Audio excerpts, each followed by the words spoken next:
All right, Emmanuel Acho on if Baker Mayfield did enough to win that game in Week 1 against Chiefs. This is from Speak for Yourself on FS1.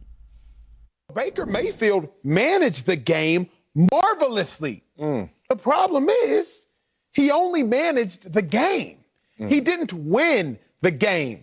What do I mean by that? He went out there and he completed all the short passes. Rollout game was on point. Play action pass was on point. Running game was on point. Everything within manageable expectations was on point.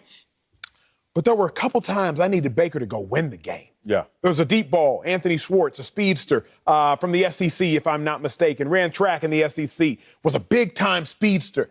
Baker, I need you to hit him.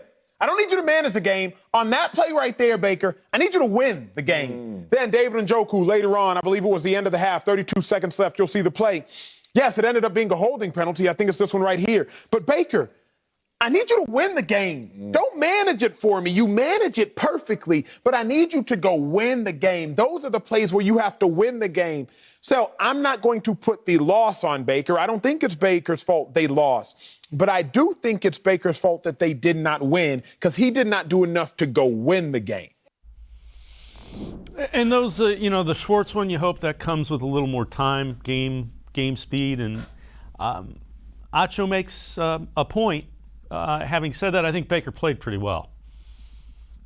Yeah, I did too. I mean, I thought he played great in the first half. He finishes with 21 for 28 at 75%, which is a high completion percentage for a guy that maybe hasn't been as accurate as I thought he would be when he came out of school, but that ticked up in the right direction a year ago. I think Acho has a point when he talks about not going and winning the game, right? He had the ball in his hands on 2 drives in a row at the end and was unable to lead the Browns to a touchdown. At some point, at some level, that's on the quarterback. He ended the game with an interception. I know all the circumstances. He was grabbed as he was trying to throw it away. It's still an interception. I would have liked to see him throw it away a second earlier and live to play another play, and then it doesn't get caught up in the guy grabbing his foot.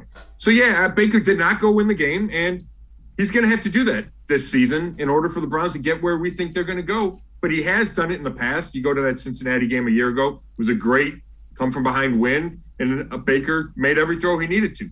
That game really completed, 21 in a row before he had to spike one. So I think he can do it, but I also think that it's unfair to put too much of the Sunday's loss on Baker. There were plenty of other mistakes, the Nick Chubb fumble, the Gillen drop punt, James Johnson III letting Tyreek Hill get behind him.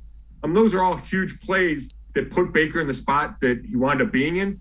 And the last thing, that Schwartz play that they showed was not Baker's fault, in my opinion. I thought that was a bad route by Schwartz. I did think on the second last drive, Schwartz went up for it, it got knocked away, and I thought Baker he underthrew Schwartz just a little bit. And it wasn't a bad throw, but if he makes a perfect throw, then maybe they go down and score. But instead it's knocked away and they have to punt.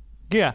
Bottom line is I thought Baker Mayfield, you see why the Browns believe he's a franchise quarterback. I mean, he took a step. The offense, he was in command of the offense. He understood it. There was, he made the steps you wanted to see. Now he's got to take that to the elite level and go win the game. But there is progress towards that.